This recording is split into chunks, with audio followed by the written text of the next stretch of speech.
करवा चौथ का व्रत भारतीय महिलाओं के लिए बहुत ही खास होता है। आज हर सुहागिन स्त्री करवा चौथ की कहानी जानना चाहती है। पहले करवा चौथ की कहानी को जानेंगे। करवा चौथ माता की कहानी। एक बार की बात है, एक साहूकार के 7 बेटे और एक बेटी थी। बेटी का विवाह हो चुका था। बेटी अपने मायके में आई थी। बेटी का नाम करवा था। सातों भाई अपनी इस इकलौती करवा बहन को बहुत गहरा प्रेम करते थे। अपनी बहन का पूरा ध्यान रखते हैं। जब करवा मायके में आई हुई थी तो एक दिन शाम को सभी भोजन करने के लिए बैठे। कार्तिक मास कृष्ण पक्ष की चतुर्थी तिथि थी।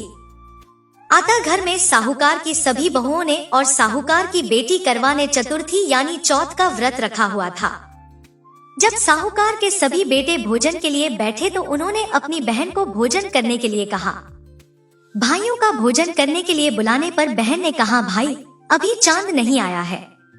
जब चांद आ जाएगा तब मैं चांद को अर्घ्य देकर व्रत पूरा करके ही भोजन करूंगी। करवा के ऐसा कहने पर भाइयों को चिंता हुई कि बहन भूखी है और अभी चांद भी नहीं आया है। ऐसे में 7 भाइयों में से सबसे छोटा भाई बाहर किसी दूर के पेड़ पर जाकर उसमें अग्नि जलाकर उसमें एक छलनी लगाकर बहन के पास आया और बहन को कहने लगा, देखो बहन चांद आ गया है, अब खाना खा लो। बहन ने अपनी भाभियों को भी कहा, भाभी देखो चांद निकल आया है, अब आप लोग भी अर्घ्य देकर व्रत पूरा करके भोजन कर लो।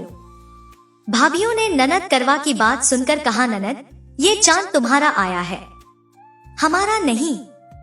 ऐसा कहने के बाद यह करवा अकेले ही भोजन करने के लिए बैठ जाती है और जैसे ही भोजन का पहला ग्रास अपने मुंह में लेती है तो उसे छींक आ जाती है।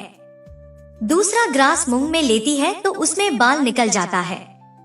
इसके बाद जैसे ही भोजन का तीसरा ग्रास मुंह में लेने को रहती है तो उसी समय उसके ससुराल से समाचार मिलता है कि उसके पति का स्वास्थ्य बहुत खराब है, वह शीघ्र पति को देखने ससुराल आ जाए।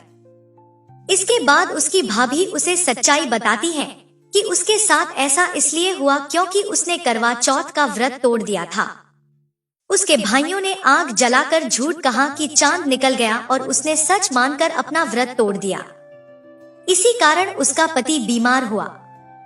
सच्चाई जानने के बाद जब करवा अपने ससुराल को चली जाती है और यह प्रतिज्ञा करती है कि मैं अपने पति को कुछ नहीं होने दूंगी।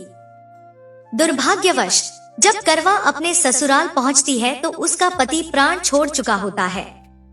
पति के प्राण चले जाने पर करवा अपने दुख को सहन नहीं कर पाती है और सभी से कहती है कि मैं अपने पति का अंतिम संस्कार नहीं होने दूंगी।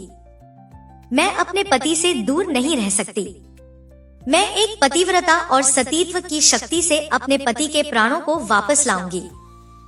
करवा की इन बातों को सुनकर सब उसे पागल पागल कहने लगते हैं और करवा के पति को श्मशान में अंतिम संस्कार के लिए ले जाते हैं। करवा भी अपने हठ और पति के वियोग में श्मशान में चली जाती है और वहाँ सबको अपने पति की चिता जलाने से इनकार करती है। करवा की बार बार जिद करने पर सभी पारिवारिक लोग करवा की बात मान लेते हैं और करवा के पति का अंतिम संस्कार नहीं करते हैं। सब घर चले जाते हैं। करवा अपने मृत पति को लेकर दूर कहीं एक झोपड़ी में रहने लगती है और अपने पति को जीवित करने के लिए भगवान की पूजा व्रत आदि करने लगती है। 1 साल बीत जाता है। करवा उसी दिन का इंतजार करती है जब उसने अपने मायके में चतुर्थी का व्रत तोड़ा था। 1 वर्ष बीतने के बाद जब फिर से वही कार्तिक मास की चौथ चतुर्थी का दिन आता है तो करवा अपने पति के प्राणों के लिए निर्जला करवा चौथ का व्रत रखती है। करवा अपने पति को पुनर्जीवित करने के लिए मां जगदम्बा से प्रार्थना करती है कि मेरे पति के प्राणों को वापस लाएं, मुझे मेरा सुहाग वापस लौटाएं। जब करवा का यह व्रत पूरा होने को रहता है तो उसके व्रत से माँ प्रसन्न हो जाती है और उसे कहती है कि यदि तुम अपने पति के प्राणों को वापस पाना चाहती हो तो अपनी सबसे छोटी भाभी के पास जाओ, वही तुम्हारे पति के प्राणों को वापस ला सकती है, क्योंकि करवा का व्रत तोड़ने का कारण उसका सबसे छोटा भाई ही था। उसी ने पेड़ पर अग्नि जलाकर बहन को झूठ कहा था कि चांद आ गया है। अतः करवा अपनी सबसे छोटी भाभी के पास जाती है और उनके पांव को पकड़कर कहने लगती है कि मुझे मेरा सुहाग वापस दिलवा दो। बार बार कहने से करवा की भाभी अपनी छोटी अंगुली को चीर कर उससे रक्त अमृत निकालती है और करवा के पति के मुंह में डालती है। ऐसा करने पर करवा का पति जय गणेश, जय गौरी, जय गणेश, जय गौरी कहता हुआ पुनर्जीवित हो जाता है। इस प्रकार भगवान की कृपा से करवा का पति वापस आ जाता है। तब करवा माँ गौरी से प्रार्थना करती है कि हे माँ गौरी, जिस प्रकार आज आपने इस करवा को फिर से सुहागन बनाया और चिर सुहागन का वरदान दिया, ठीक उसी प्रकार हे माँ सभी स्त्रियों को सुहागन का वरदान मिले। ओम नारायण हरि हरि। राधे।